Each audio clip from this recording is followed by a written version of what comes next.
അരുൺ കൊടുങ്ങൂരിലേക്ക് വീണ്ടും പോവുകയാണ്. അരുൺ, പ്രതികൂല കാലാവസ്ഥയാണ് വലിയ രീതിയിലുള്ള വെല്ലുവിളിയാകുന്നത്.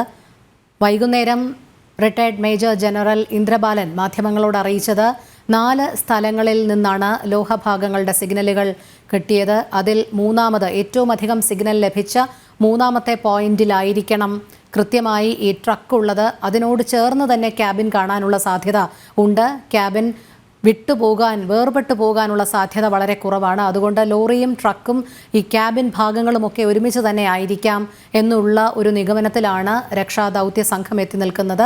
അതുകൊണ്ട് തന്നെ ക്യാബിനുള്ളിൽ അർജുൻ കുടുങ്ങിക്കിടപ്പുണ്ട് എങ്കിൽ പുറത്തേക്കെടുക്കുക എളുപ്പമാകും. അതല്ല, ഒരുപക്ഷേ ലോറിക്ക് പുറത്തായിരുന്നു അർജുൻ നിലയുറപ്പിച്ചത് മണ്ണിടിച്ചിലുണ്ടായ സമയത്ത് എങ്കിൽ അതുമായി ബന്ധപ്പെട്ട് പിന്നീടും തിരച്ചിൽ നടത്തേണ്ടി വരും എന്നുള്ളൊരാശങ്ക കൂടി ഇന്ദ്രബാലൻ അറിയിക്കുകയുണ്ടായി. തീർച്ചയായും അത് തന്നെയാണ്. 3 സ്പോട്ടുകളാണ് കൃത്യമായ ഒരു സിഗ്നൽ ഇവിടെ ലഭിച്ചിരിക്കുന്നത്. അതിൽ ഈ മൂന്നാമത്തെ സ്പോട്ടാണ് ഈ ലോറി ഉള്ളത് എന്നുള്ള ഒരു നിഗമനമാണ് നിലവിൽ ഉള്ളത്. അതുകൊണ്ട് ഈ പോയിന്റ് കേന്ദ്രീകരിച്ചുള്ള ഒരു തിരച്ചിൽ, അതായത് സീറോ വിസിബിലിറ്റി, നേവിയുടെ വാക്കുകൾ കടമെടുത്താണ്, സീറോ വിസിബിലിറ്റി ആണ് ഇതിന്റെ അടിത്തട്ടിലേക്ക് എത്തുമ്പോൾ കലങ്ങി മറിഞ്ഞ് ഒഴുകുകയാണ്. അതുകൊണ്ട് ഈ പുഴയുടെ അടിയിലേക്ക് എത്തുമ്പോൾ ഒരു ഭാഗത്ത് കുത്തൊഴുക്കുണ്ടാകുന്നു.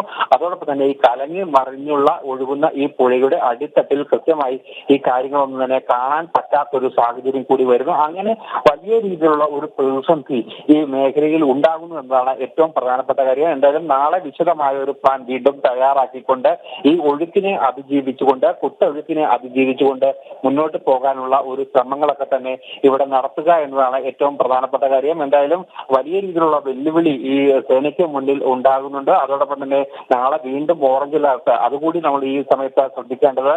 ഈ അതിശക്തമായ മഴയും കാറ്റും, അതായത് അതിവേഗത്തിലാണ് ഈ മേഖലയിലേക്ക് എത്തുന്നത്. അതായത് അത് വലിയ രീതിയിലുള്ള ബുദ്ധിമുട്ട് രക്ഷാപ്രവർത്തനത്തെ ബാധിക്കുന്നു. നമുക്കറിയാം, എത്രയോ അപകടകരമായ ഒരു സാഹചര്യത്തിൽ നിന്നാണ് ഇവിടെ രക്ഷാപ്രവർത്തനം നടത്തുന്നത്. ഒരു മലയൊന്നാകെ ഇടിഞ്ഞ് പുഴയിലേക്ക് വന്നിരിക്കുന്ന ഒരു സാഹചര്യമാണ് നിലവിലുള്ളത്. അതോടൊപ്പം തന്നെ വീണ്ടും മണ്ണിടിച്ചിലുള്ള സാധ്യത കൃത്യമായി ജിയോളജി വകുപ്പും അതോടൊപ്പം തന്നെ ജില്ലാ ഭരണകൂടവും എല്ലാം തന്നെ മുന്നോട്ട് വെക്കുകയും ചെയ്തിട്ടുണ്ട്. അങ്ങനെ വലിയ രീതിയിലുള്ള ഒരു പ്രതിസന്ധി ഈ മേഖലയിൽ നിൽക്കുന്നു. അതിനൊപ്പം തന്നെയാണ് ഈ ട്രക്ക് കണ്ടെത്തിയിട്ട് പോലും, ഈ ലോറി കണ്ടെത്തിയിട്ട് പോലും അതിന്റെ അരികിലേക്ക് എത്താൻ പറ്റാത്ത ഒരു സാഹചര്യം, അല്ലെങ്കിൽ ഈ ലോറി കൃത്യമായി ലോക്ക് ചെയ്യാൻ പറ്റാത്ത ഒരു സാഹചര്യത്തിലേക്ക്.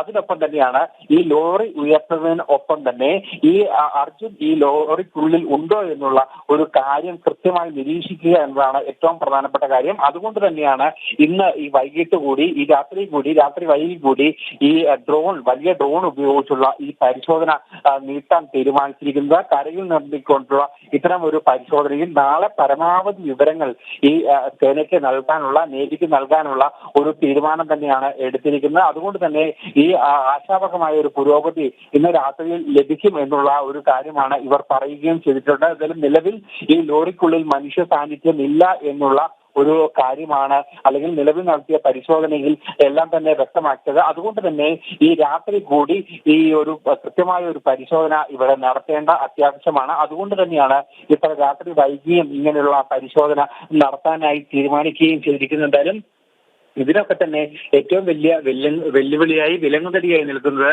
ഈ പ്രദേശത്ത് ഉണ്ടായിരുന്ന ഏറ്റവും പ്രധാനപ്പെട്ട ഈ കാലാവസ്ഥാ വ്യതിയാനം തന്നെയാണ്. നാളെ ഓറഞ്ച് അലർട്ടാണ്. നാളെയും ഇതുപോലെ തന്നെ മഴ പെയ്യാനുള്ള ഒരു സാധ്യത കൂടി മുന്നിൽ കാണുന്നുണ്ട്. അത്തരത്തിലുള്ള ഒരു നിഗമനത്തിലേക്കൊക്കെ തന്നെ കാര്യങ്ങൾ എത്തിച്ചുകൊണ്ട് ഇതിനെയെല്ലാം തന്നെ അതിജീവിച്ചുകൊണ്ട്, പ്രതികൂലമായ എല്ലാ ഘടകങ്ങളെയും അതിജീവിച്ചുകൊണ്ട് വേണം നാളെയും ഈ രക്ഷാപ്രവർത്തനം തുടങ്ങാൻ. അതോടൊപ്പം തന്നെ ഈ പ്രദേശത്തിന്റെ ഒരു അപകടാവസ്ഥ, ഈ വീണ്ടും മഴ പെയ്താൽ ഉണ്ടാകുന്ന സാഹചര്യം, അങ്ങനെയുള്ള ഒരുപാട് പ്രതിബന്ധങ്ങൾ മുന്നിലുണ്ട്. പക്ഷെ അതിനെയെല്ലാം തന്നെ അതിജീവിച്ചുകൊണ്ട് മുന്നോട്ട് പോകും. എന്തായാലും നാളെയാണ് ഇനി വീണ്ടും ഈ ഒരു ശുഭവാർത്തയ്ക്കായി എല്ലാവരും കാത്തിരിക്കുന്നത്. നാളെ എന്തായാലും നമ്മൾ കേരളം ഒന്നാകെ പ്രാർത്ഥിച്ചിരിക്കുന്ന പോലെ, അർജുന്റെ കുടുംബം ഒന്നാകെ പ്രാർത്ഥിച്ചിരിക്കുന്ന പോലെ, അർജുനെ സ്നേഹിക്കുന്നവരൊന്നാകെ മനസ്സൊരുക്കിയുള്ള ഒരു പ്രാർത്ഥനയ്ക്ക് നാളെ ഒരു ഫലം കിട്ടുമോ, അർജുൻ ജീവന്റെ തുടിപ്പുകളുമായി അർജുനെ കണ്ടെത്താൻ കഴിയുമോ എന്നുള്ള ഏറ്റവും ശുഭകരമായ ഒരു പ്രതീക്ഷയിലൂടെ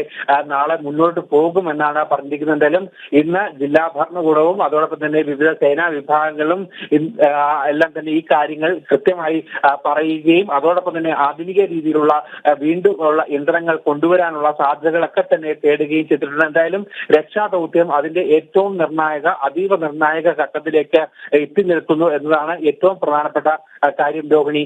ശരി അരുൺ.